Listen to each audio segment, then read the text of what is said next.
as an entrepreneur, you never really know what's going to succeed. And so what happens is you take your best shot. Often you are wrong, but lo and behold, your off-target shot hits something else. And then my recommendation is, first of all, you take the money and you declare victory. And I think that probably 90% of successes in the world are like that. Yeah, Google started as a consulting firm.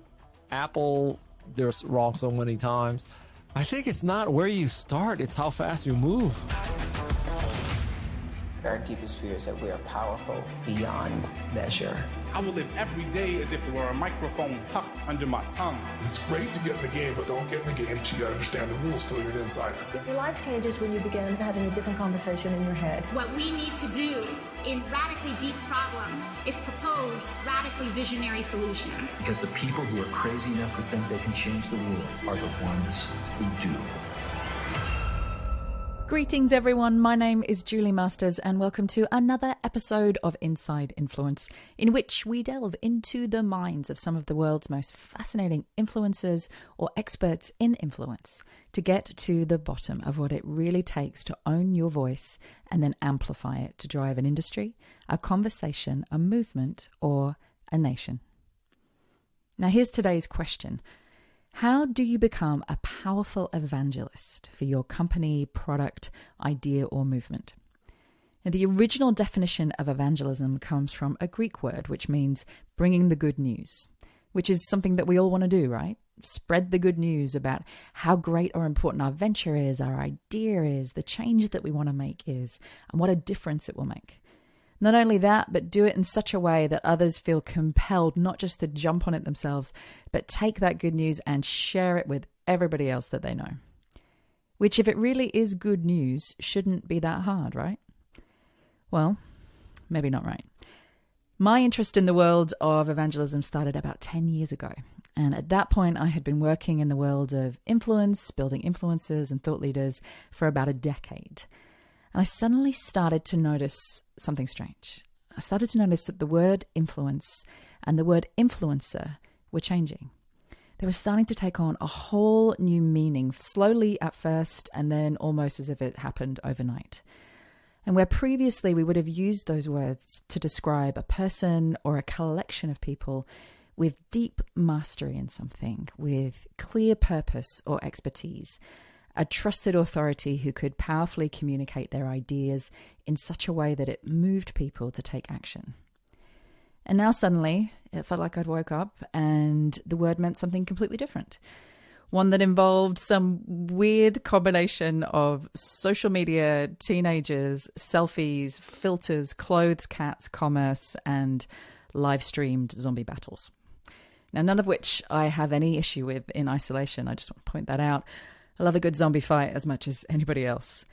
Yet, other than finding it hard to describe what I did for a living anymore, descriptions that didn't sound like I work with influencers, but not like that teenage Instagram version of an influencer, I was also left feeling like we'd lost something really important, a distinction of what to aim towards as communicators, founders, or leaders, and one that had nothing to do with popularity, followers, clicks, or likes, and one that had everything to do with impact.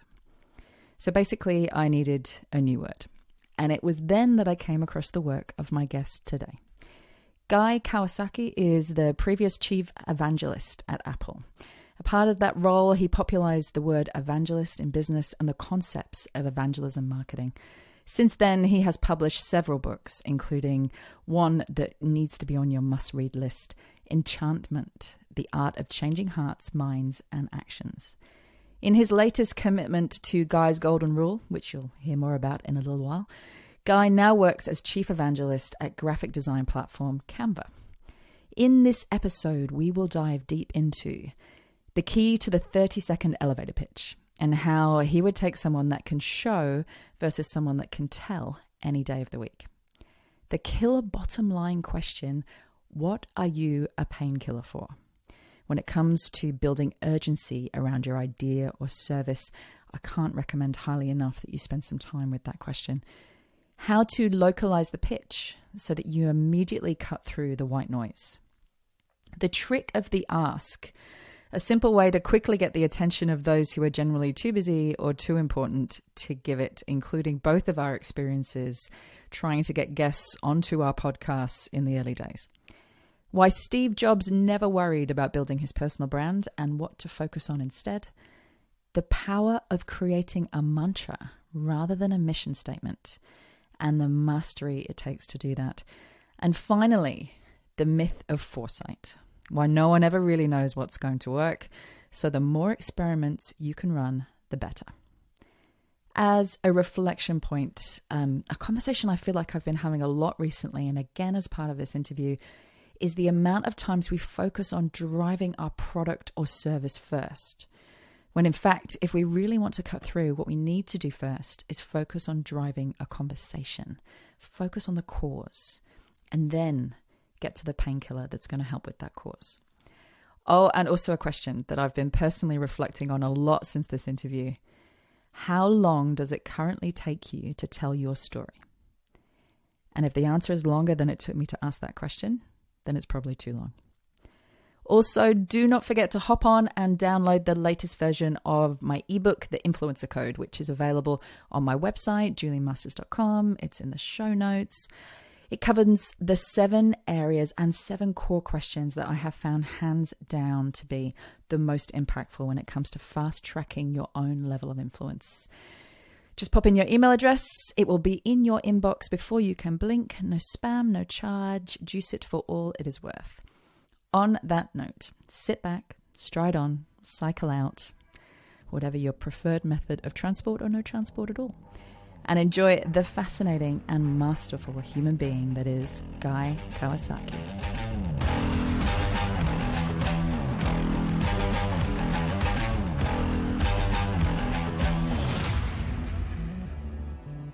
Welcome to the podcast, Guy Kawasaki. Thank you. Thank you for having me. It's such a pleasure to have you.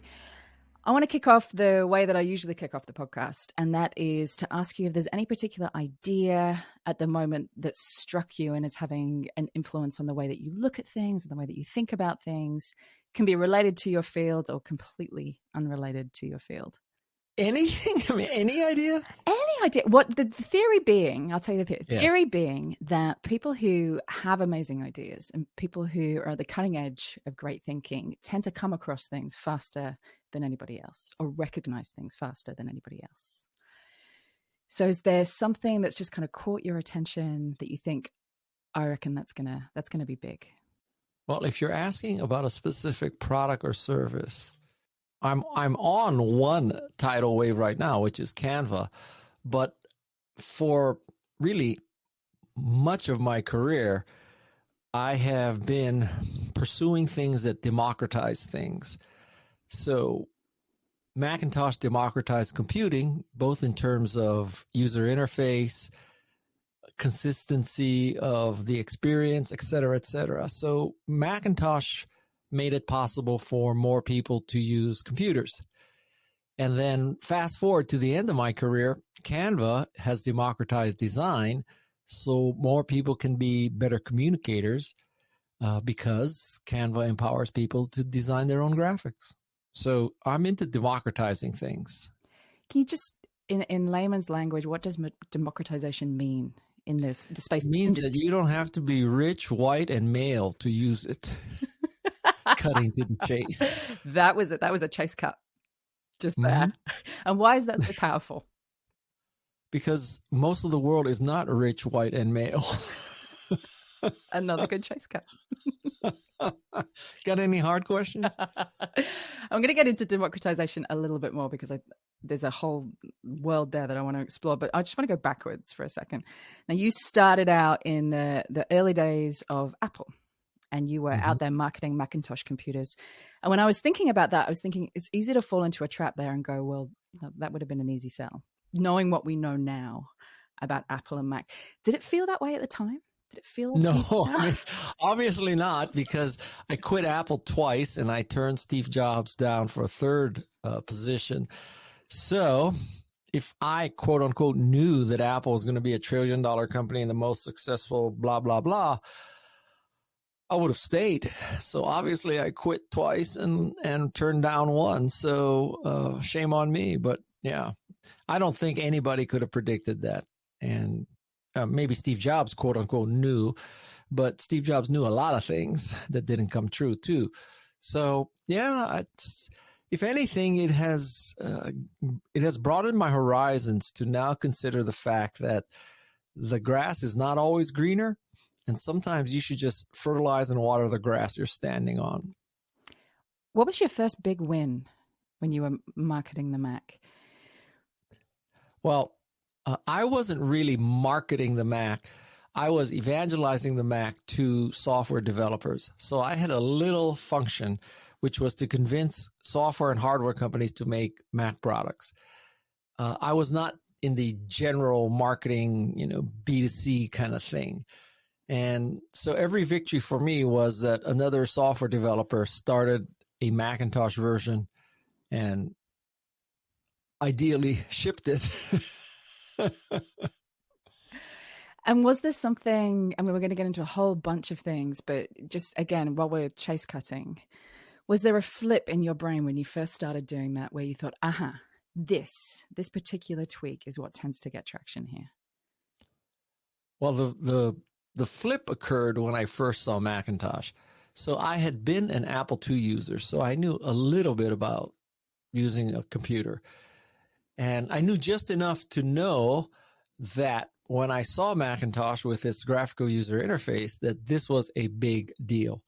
So back then, and this is 1983, most computers were character driven. So you had a terminal that was 24 by 80.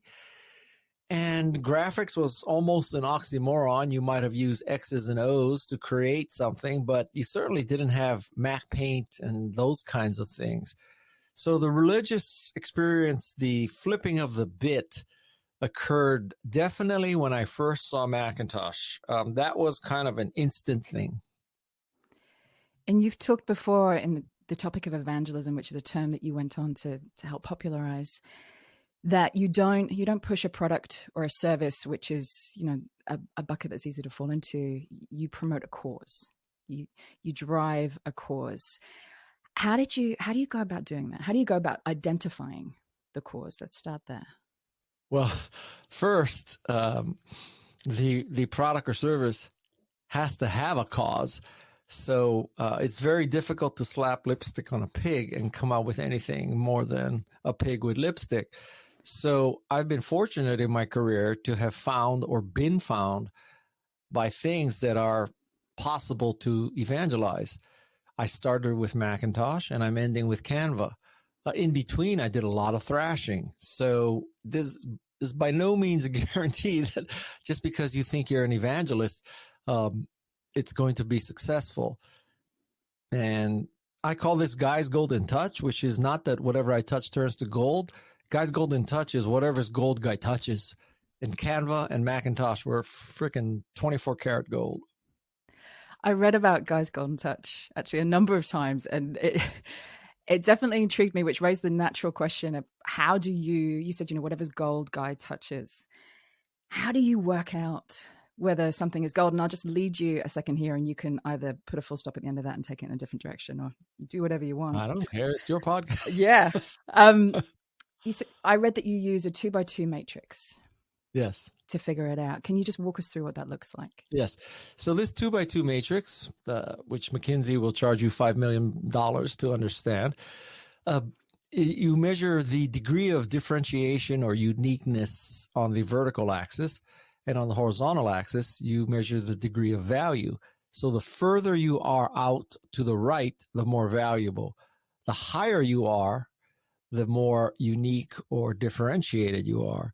So I think all of marketing and really all of life boils down to being high and to the right, meaning that you have a unique product or service, and that product or service has a valuable function. So Macintosh at the time was unique and valuable. There was no other, graphical user interface. Canva, unique and valuable, that it has democratized graphics, and it has done it in a way that has enabled millions and millions of people to become great designers. And that's unique and valuable. There are a handful of unique and valuable things. iPod, when it first came out, was unique and valuable. It was the only device with a human interface that a mere mortal could operate. It had a wide selection of music from 6 publishers. It was easy to upload the music. It was inexpensive to upload the music, 99 cents a song, and it was legal to upload the music. So if you took all those factors, there was nothing in the market that had all of them. And you've talked before about that's a framework that you can use with a brand, with a product, with a service, but it's also, which kind of interested me more, something that you can use for yourself, for your own brand when you're talking about yourself. Well, is there any difference there between how you use it in that case? Not really. I mean, I would even bring it into your personal life that if you are a unique and valuable spouse, you pretty much have it made. It's when you offer the same thing that everybody else. Huh? I said, that's depressing for me. Why? You're not unique and valuable? I don't know if I could articulate it. I'm going to try now. TMI, I don't want to know. Okay, we'll take it one step back from spouse, but think of yourself as an employee. If you are a unique and valuable employee, if only you can do something, and that something is valuable to the company, life is good. Life is good. But you were right there when you said you need to be able to articulate it. And that, I think it's just worth spending a little bit of time on that, because I find the conversation about what makes our brand, what makes our product, what makes our service unique is one that you hear fairly frequently within boardrooms, within advertising companies. But what tends to happen when it comes to how we describe what we do, what we contribute, is that we don't ask that question anymore. We kind of just dive into the world of white noise, kind of go find someone else who does what I do, copy, paste into my own profile. Why is it so much harder to do for ourselves than it is to do for a brand, product, service? Well, I think it's because many people, they live in a vacuum, and they think, let's take the example of a pitch. So you're pitching a venture capitalist for funding, and you stand up and you say, I have patent pending, curve jumping, paradigm shifting, enterprise class, scalable product.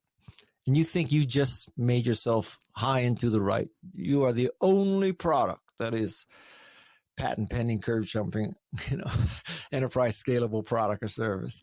But in fact, you were the 9 o'clock meeting. There's a 10 o'clock, 11 o'clock, 1 o'clock, 2 o'clock, 3 o'clock, 4 o'clock, they go and play golf. So, there are 10 pitches that day. Every one of the stinking CEOs said the same thing.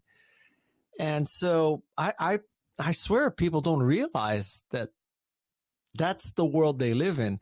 To use another analogy, I think that life can also be explained in dating apps.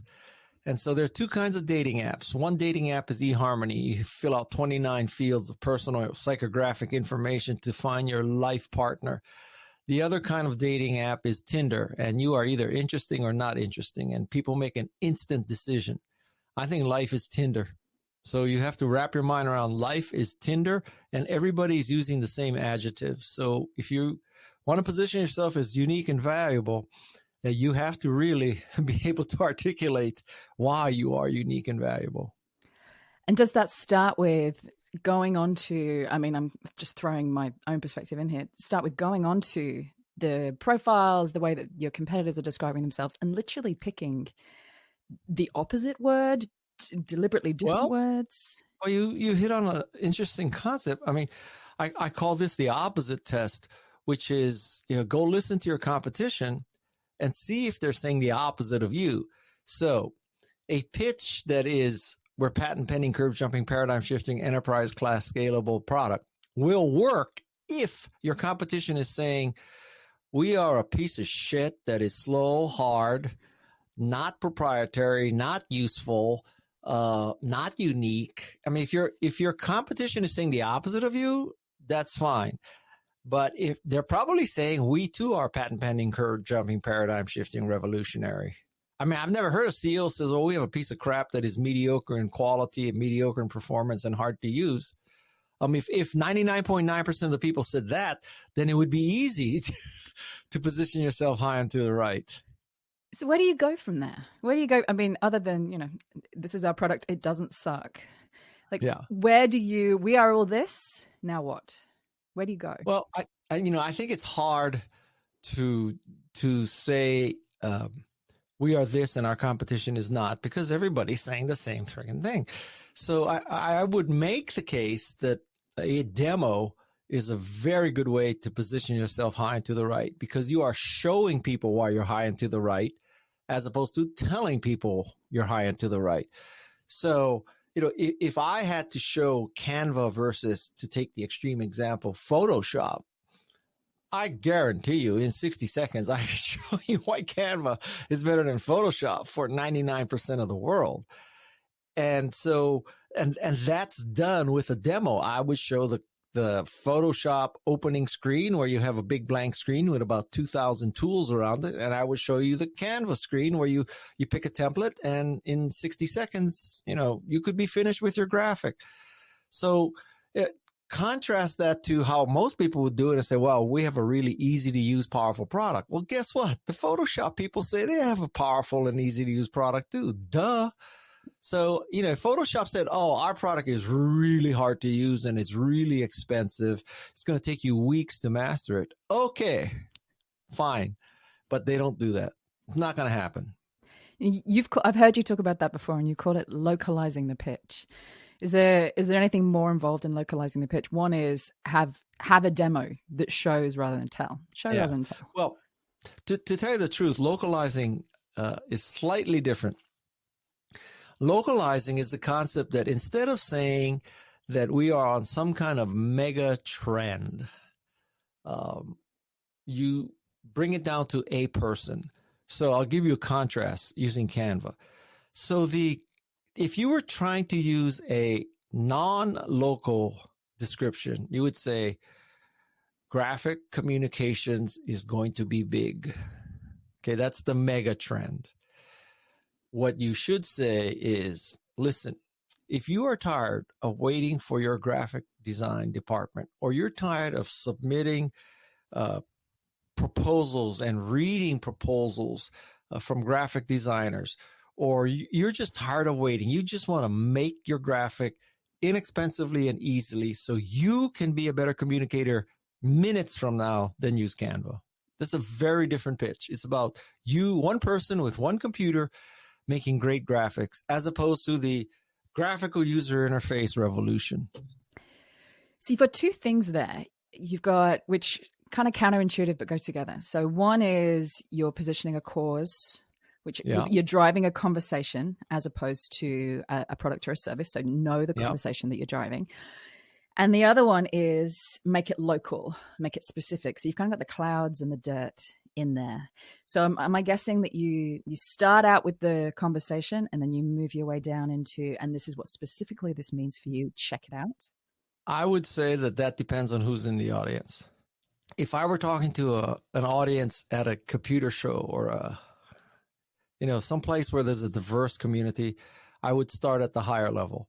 But let's say that I was talking to only real estate brokers.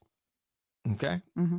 So if I were talking to only real estate brokers, I would say, listen, you all have pictures of new property listings, and you all are trying to roll your own and make a flyer for that property listing. Let me show you what Canva can do. That's a really niche sell, right? That's just for the listing real estate broker, as opposed to we all have problems communicating, and here's a better way to do graphics. Why do you feel like we do that? Is it fear? Is it just legacy that's the way that we've seen it done when advertising and marketing was this big kind of macro concept? Yeah. I think all of the above. I've never thought about that. It could just be that, people have never been taught better, and they don't have a lot of good examples to follow. Most people, if you go to most conferences, people start off by saying we have, for the 15th time, patent pending, curve jumping, paradigm shifting, enterprise class, scalable, innovative product. Everybody starts off that way. You can hear, like, just in the background, the scrubbing out of 1,000 pictures. I would say, a very good rule of thumb is remove all adjectives, because the number of adjectives in the universe is finite. So it's very unlikely that you're going to come up with an adjective that positions you uniquely. I want to just add to that for a second. So I want something when we're talking about, let's go to elevator pitches for a second, because that's just that's the pointy end, right, of what we're talking about.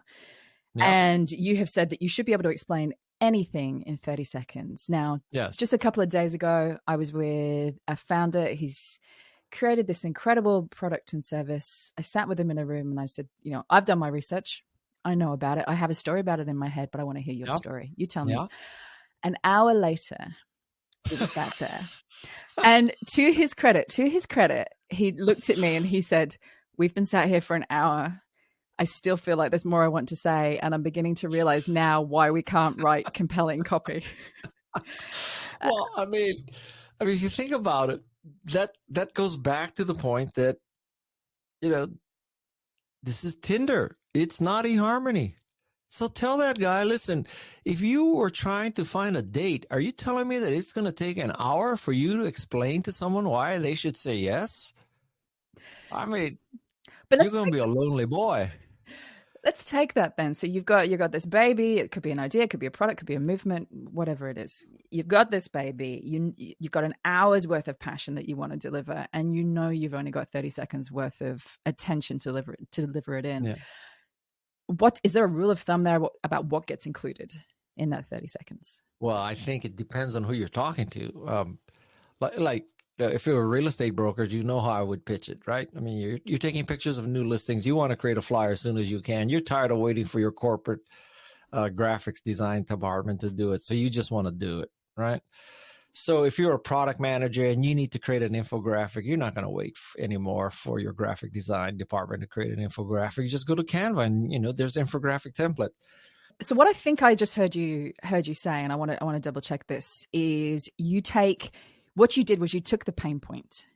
You took the opposite of what I want. You took the emotion of pain and frustration, and you put that into the first 30 seconds. And then you basically said, we deliver the solution to that. I would say that is probably the most effective way. The world can be divided into two groups, which is vitamins and painkillers. And I think that a better solution is usually that you're a painkiller rather than a vitamin, because a vitamin, I mean, a vitamin which is going to supplement your life and make you supposedly better, et cetera, is often, you're not quite sure, right? I mean, it's not like you take one pill of turmeric or one pill of vitamin D and all of a sudden you're glowing. On the other hand, a painkiller, to take an extreme example, if you have a migraine headache, let me tell you something. That is top of mind. You want that migraine gone. Okay, you're not thinking about, is it going to clear up my skin? Is it going to be better? You just like this, someone pounding a nail in your head, and you would pay almost anything you can to get that nail stop being pounded into your head. In a perfect world, you would be curing the migraine headache. So I want to talk about democratization again, because not everybody is lucky enough, or not everybody wants to work in an industry or a space that's completely changing the game. Mm-hmm. Most people work in an organization that's doing what it does and hopefully doing it to a really, top class degree. One of the things that I have noticed, and I really would love your perspectives on, is the ones that are doing it well at the minute and not necessarily democratizing a space, but democratizing the language. So they're coming in and going, and this is similar to what we've spoken about before. Most people around here are using technical jargon, difficult to understand language that makes sense to them. I'm going to translate that language into the language of this target market and basically bottom line it for them. Those people tend to, in my experience, be the ones that are standing out, kind of leading the charge. Have you noticed the same? I think that is generally true, unless the product speaks for itself. And so I said, as a sidelight, I believe in the concept of mantras, not mission statements. Ooh. So I think in 2 or 3 words, you should be able to explain whatever the product or service or you do. So if someone asked me, Guy, what is the mantra for your life? I would say empower people. So in 2 words, I can explain my life. And so you need to be able to explain in 2 or 3 words what your product does. Canva, democratize design. Duh. What else do you need to know? Do you think Adobe could claim that Photoshop has democratized design? I don't think so. So 2 or 3 words, not to get specific, a small amount of words to be able to nail it down, whatever it is that you're trying to evangelize. Yep. Can you nail it down that far? That's the opposite of, being sat in a room for an hour hearing a story. And that sounds, the funny thing about simplicity is it's the hardest thing to get, right? Like you got to wade through so much complexity to get to simplicity. And I think life's a bitch. What can I say? But I think that there's a fallacy out there that this stuff should be quick, that we should be able to nail our story, nail our pitch, nail our... Well, it took me only 40 years to figure out that I empower people. So I would make the case that executive coaches and marketing agencies and all this kind of, they thrive in this trying to make it a complicated, whatever kind of study and focus groups and all that kind of stuff. I'm just not a believer in all that bullshit. Tell me the opposite of that. How do you do it? Yeah. If it's not that, what is it? I think you may have to cite the work of Malcolm Gladwell, who said that after you do something for 10,000 hours, this to combine some of his books, after you do something for 10,000 hours, you can do something in a blink. So it doesn't mean that, it's kind of off the top of your head statement. It really reflects 10,000 hours. So the fact that I can come up with a 2 or 3 word description in minutes is the result of 30 or 40 years of practice. It's not because I have special DNA or anything. But I love that. Like it's something that you earn. The ability to be able to filter through all of the information and go straight to laser in, straight on. It's that. It takes experience. It takes, mastery, and you shouldn't expect it to happen in 5 minutes. No, but you also should not expect to have to pay for a marketing agency to lead you through it either. I want to just go to that 40 years. So in that, I mean, you are an epic storyteller. I've been a huge fan of your work for a really long time on the stage, in the written word.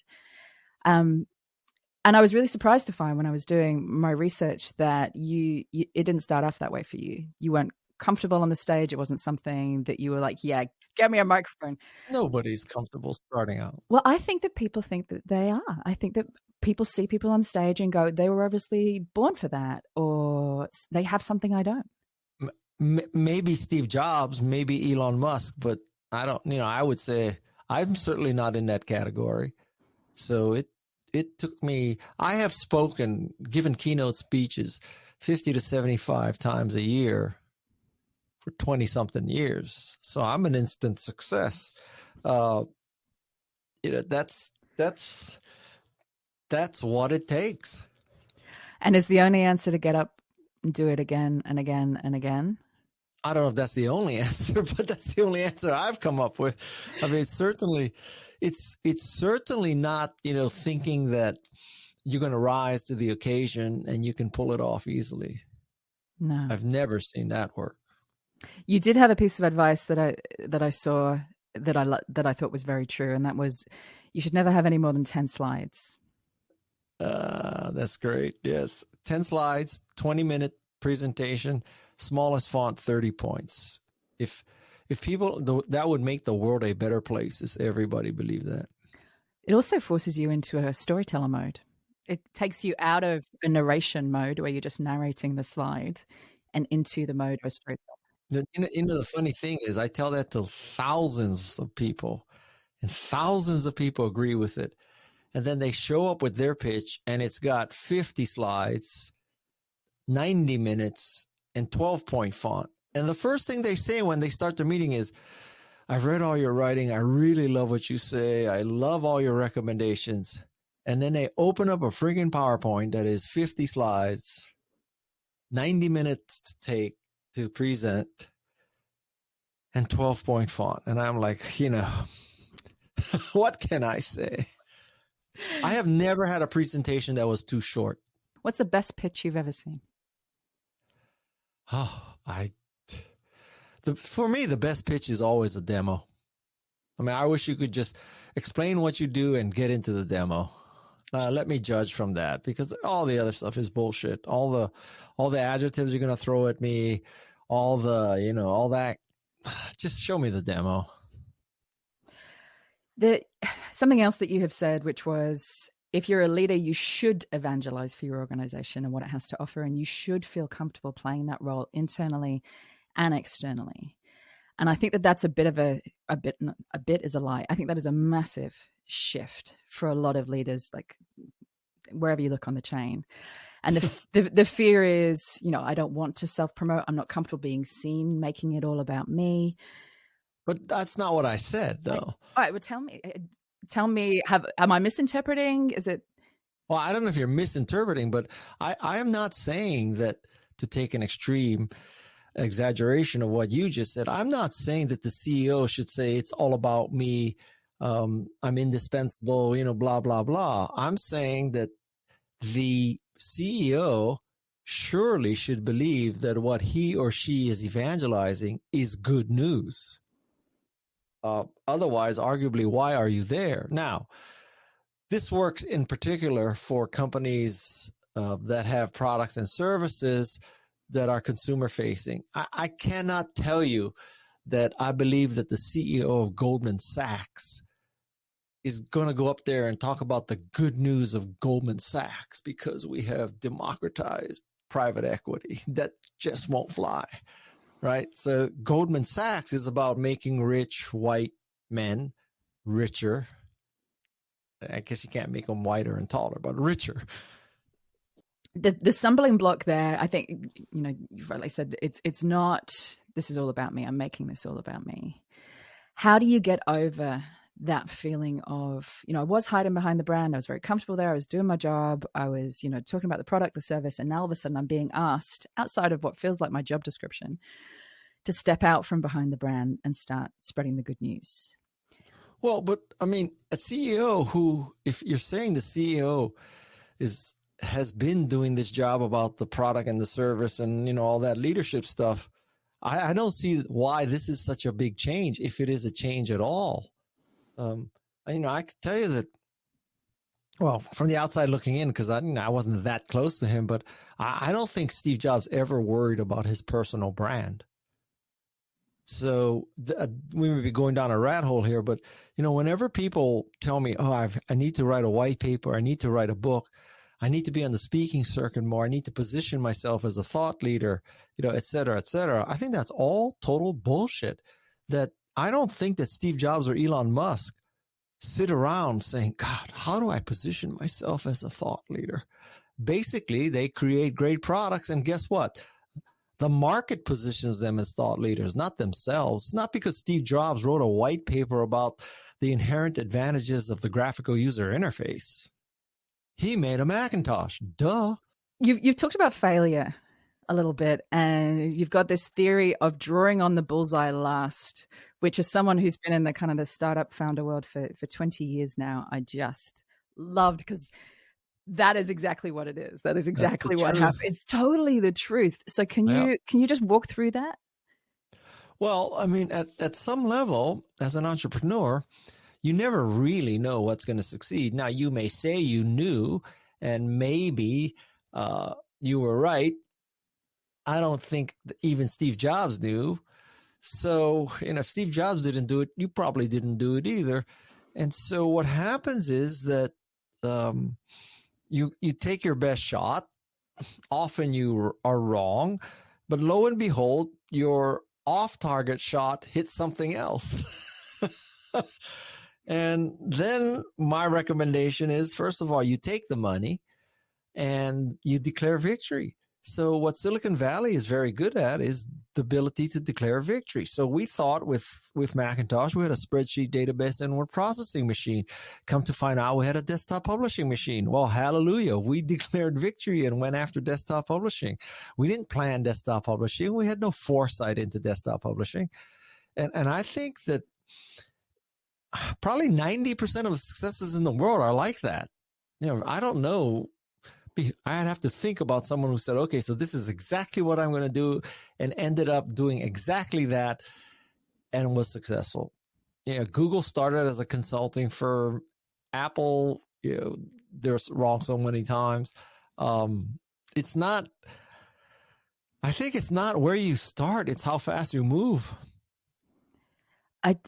There's so much in that I love. Someone asked me the other day I was with some uni students and asked me about my career. And I said, I can honestly tell you that anything that's ever worked for me has, and I've spent time thinking about this, not a single thing that has ever worked and taken me in, when you look at trajectory points, has been something that I either planned, came up with. It was always because a strategy it was a strategy that I thought was smart, that I showed up for, and that had a very different impact than I thought it was going to have in a different place. And I just went, okay, and moved over there. I never planned on being a public speaker. I never planned on being a podcaster. I never planned on being an author. I never planned on anything like that. You just watch for the breadcrumbs and pick them up? I bake my own bread, Oh, I love it. Don't wait for the breadcrumbs. Bake your own bread. That's right. And it also reframes as well, rather than taking action or not taking action from fear of failure, keeping an experimental mindset. Well, if we want to go down this rat hole, the people should read a book by Carol Dweck, D-W-E-C-K. It's called Mindset. And this is all about the growth mindset. So the growth mindset says you can face new challenges, you can learn new skills, you can go into new areas. The fixed mindset is, your abilities, your knowledge, your skills is a fixed thing. So, if you're this amazing such and such, then that's it. You're stuck. If you're good at math, you're going to be good at math and nothing else. And I'm not a fixed mindset kind of person at all. What's been your favorite failure? Well, I have so many. Arguably, failure or mistake. I left Apple twice. You heard that. I turned down Steve Jobs for another job. I turned down the ability to interview for the first CEO position of Yahoo. Right, those four things right there is about $2.5 billion. So I've made my share of mistakes. Don't get me wrong. And but going back to the theory of declaring victory. So at the start of my career, I was successful with the evangelism of Macintosh to developers and kind of generally evangelizing Macintosh. And at the end of my career, I'm chief evangelist of Canva, and Canva has, 60 million, 70 million active users per month right now. And Canva is just going gangbusters. So guess what? As I look back, I'm going to tell people, well, you see how good I am? Macintosh and Canva. They don't know about the 30 years between those two where I was thrashing. It's how you tell the story. It's right. What if you looked at my LinkedIn profile, I'm talking about Macintosh and Canva. I'm not talking about the other 4 companies I started that you never heard of. I have a massive amount of respect for Canva and the founders of Canva. But I'm curious, how did they pitch you? Because if I had to pitch you, I don't think I'd even sleep for about a week prior to doing that. First of all, I'm not that intimidating, but this was 6 or 7 years ago, and they saw that I was using Canva. They tweeted me. Luckily, I saw that tweet, and I responded. They were going to be in the United States a few weeks later. We met, and the rest is history. I was not looking for a job. It's not like I, was answering want ads or anything. They just reached out to me, and it clicked. And I also, to tell you the truth, there still is a woman that I work with who was using Canva very early. And she said, Guy, this is really great. And I trust her judgment. So without her, I might not have even been interested in Canva. So Canva found me. I didn't find Canva. But there's something in there about just asking, the power of just reaching out and asking somebody. You mean them reaching out to me? Them reaching out to you, yeah. Like asking. Oh, absolutely. I mean,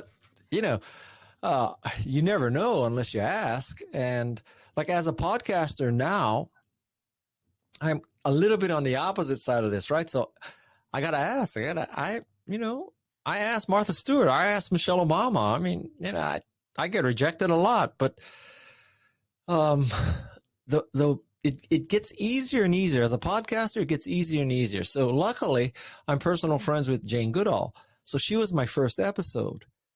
And so, when your first episode is Jane Goodall, you can tell your next guest, well, you want to be in the company of Jane Goodall or not? And most people don't say, yeah, no, I'm far more remarkable than Jane Goodall. I should not be on your podcast. I mean, you'd have to really be a delusional person to say that. Is there a trick to the ask? You've just suddenly ignited my brain on that. Is there a trick to the ask? Because again, when you're asking guests, you've only got a couple of lines on an email. I would say there's several tricks. First of all, it's all about the subject line, and it is an email world.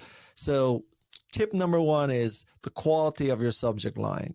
Because if that doesn't intrigue someone and make them willing to open it, for example, a subject line that always works with me is, I love your podcast. When I see that subject line, I'm going to read that email. I love your book, right? I love surfing. Any one of those would work. So that's number one, subject line. Number two is who makes the introduction. So if Jane Goodall asks somebody else to be on Guy's podcast, I mean, who's going to say, okay, Jane Goodall referred me to Guy. Guy must be a loser. Nobody. So it's using your current sort of friends and connections. That's the second thing. It's the referral as opposed to the cold ask. That's the second thing. Third thing is that the email should be about 3 sentences long. And I'm not one who's going to spend 4 paragraphs telling you why I'm such a great person and you should be on my podcast. At most, I would just say, okay, so I'm Guy Kawasaki. I have a podcast called Remarkable People. The guests include Jane Goodall, Margaret Atwood, Ariana Huffington, Martha Stewart, Steve Wozniak, Steven Pinker, Stephen Wolfram, Angela Duckworth, Bob Cialdini. And I figure if someone who gets that and doesn't take me seriously after that, screw it. It ain't going to happen. I also put a link into my LinkedIn profile and I say, listen, I'm for real. Click on this link. You can see who I am. So I don't spend a whole lot of time trying to. Now, I have the advantage that I may not know everybody, but lots of people know me. So the key to life is not who you know. It's who knows of you. And also what you just said there, which is similar to what you've said the whole way through this conversation, is show, not tell. Yeah, exactly right. I don't have to say I have really good guests. If you read that list of guests, you got to be living under a rock to say, oh, God, he doesn't. I tell people, frankly, sometimes I tell people, listen, I have the best guest list in all of podcasting. I truly do believe that. Maybe Terry Gross, but I'm right up there. I don't have Michelle Obama yet, but I'll get her one of these days. So. And there's a good 10 seconds. I have the best guest list in the whole of podcasting. There's your 10 second. but see that is telling, not showing. That's not as effective. True. But if you back it up. Yeah, if you back it up, if you say, if I say I have the best guest list in podcasting, such as Jane Goodall, Steve Wozniak, I wish I could say Michelle Obama or Barack Obama, then, because I'll tell you something, with total certainty, when I'm asked to be a guest, which happens every day, I look at who they've had, right? And so if they've had Gary Vee, if they've had Seth Godin, if they had Steven Pinker, if they had Bob Cialdini, if they had Angela Duckworth, if they had those level of people, Martha Stewart, in other words, if they had the same kind of guests that I had, I take them serious. But if it's like, John Smith, the founder of Smith Consulting Company. Do I give a shit? Like, and sometimes people like give me a list of, the 5 people they've had on their podcast, and I never heard of one of them. That's a bad sign. I mean, I'm like, that's not a good start. No, it's not a good sign. But I will tell you though that I have a soft spot for young beginning podcasters because I know how hard it is to get a guest. And I'll tell you a great story. This is one of the greatest stories in all of podcasting I'm about to tell you. So do you know who Angela Duckworth is? Yes, I do. Okay. So I tried to get Angela Duckworth. I sent an email to, Angela@angeladuckworth.com. No response. Okay. So because of my predisposition to always agree to be on people's podcasts, I accept a podcast interview and I get on the phone and I do the interview. And at the end, I surmise this during the whole thing, I find out that I'm being interviewed by a 13-year-old girl in Alabama or Arkansas or something like that. And her podcast is called Over the Moon or The Blue Moon or something like that, okay? So I said, so at the end of the interview, I said to her, so who have you had? She goes, 2 weeks ago I had Angela Duckworth. I'm like, my jaw's on the ground, right? She goes like, you had Angela Duckworth? How did you do that? She said, I don't know. I reached out and, Angela Duckworth's thing is to help young people. So I asked this 13-year-old girl in Alabama or Arkansas, can you introduce me to Angela Duckworth? She introduces me to Angela Duckworth via email, and Angela comes on my show. So I got Angela Duckworth, author of Grit, winner of the MacArthur Award winner, because I said yes to a 13-year-old girl in Arkansas or Alabama who I had no idea. She may have 5 subscribers to her podcast, but it was worth it. So, for all I know, I'm going to tell you, okay, so I really want to get to Jacinda Ahern. And you must say, oh, yeah, I went to uni with her in New Zealand. So you're going to get me Jacinda. I mean, who knows? I always play the long ball game. What I love about that, like if you need but a 13-year-old girl to introduce you to Angela, like if that's a path that you are willing to take with all of the roads that are paved, that you have paved, then there's no reason that anybody else can't play the long game, right? There's no reason. Well, I mean, maybe Joe Rogan doesn't have to play the long game. Maybe Terry Gross doesn't have to, but they would have at some stage, however. Probably.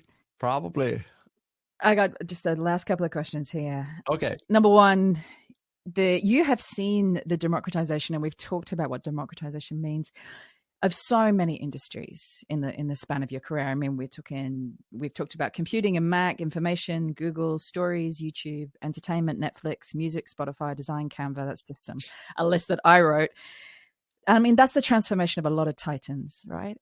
What's the next space? Nobody knows. I don't know.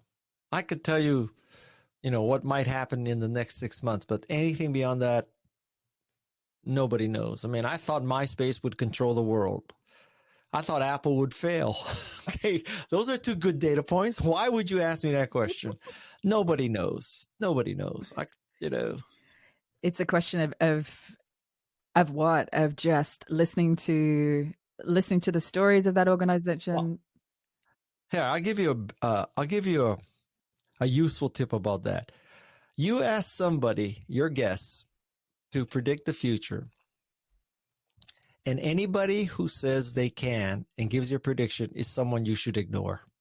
That would be a good test. Kind of like the I don't know, Harpo or Groucho Marx saying, I wouldn't want to be in a club that would want me. So when somebody says, yeah, I can tell you with total certainty that the future is cyber currency or blockchain or NFTs, that's the person you should run from. When somebody says, I don't know, at least the person you're dealing with is honest. Yeah. And actually, just to add to that, having watched and listened to a lot of futurists over the past 20 years, you realize that you can watch a trend and you can see something unfolding and you can take an educated guess as to where it might go. But knowing, that's a whole different thing. Yeah, nobody. If they knew, they would, they wouldn't be on the stage talking about it anymore. They'd be on an island somewhere. Well, my toes. that's true too. But I mean, if you get a guest and he says the future is cyber currency, then you ask him, well, so how much of your net worth is tied up in it? Right? I mean, if you quote knew that Bitcoin was going to the moon, you would put everything in it.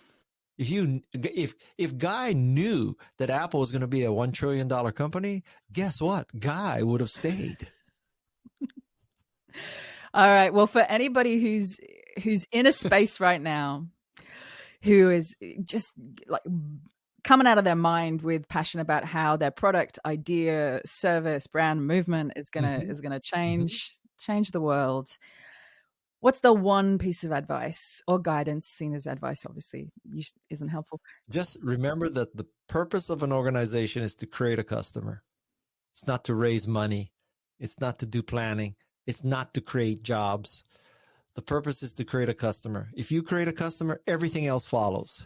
If you don't create a customer, and let's take an extreme. Let's say you don't create customers, but you create jobs, you're not long for the world. So it is all about creating customers. Everything flows from creating customers. And everything, so what does creating customers flow from? And that is finishing your freaking prototype. Get your prototype out. And then figure out how you're going to talk about it in 30 seconds or less. Well, that would be helpful, yes.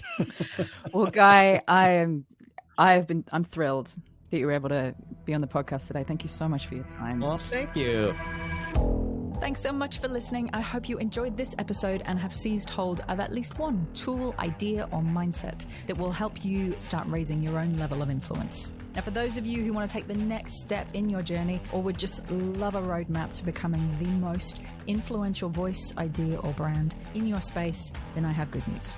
You can now download the latest updated version of my ebook, The Influencer Code, from my website, juliemasters.com. Also, there's a link in the show notes. Just pop in your email address, and I promise I will not spam you, but it is jam-packed full of ideas, tools, and case studies that I have come across in my now 20 plus years of doing this work. Not to mention the 7 areas and 7 core questions that I have found to be hands down the most valuable when it comes to immediately lifting your ability to make an impact. Download it, keep it, share it, juice it for all it is worth. I hope it makes a massive difference in both your career and your business. Thank you always to my co-founder and the main brain behind this podcast, Lauren Kelly.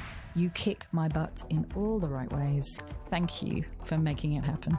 And if you did enjoy the show, then we would love you to share this podcast and leave us a review on iTunes, Google, Stitcher, whatever your platform of choice happens to be. And don't forget to subscribe to make sure that you never miss an episode.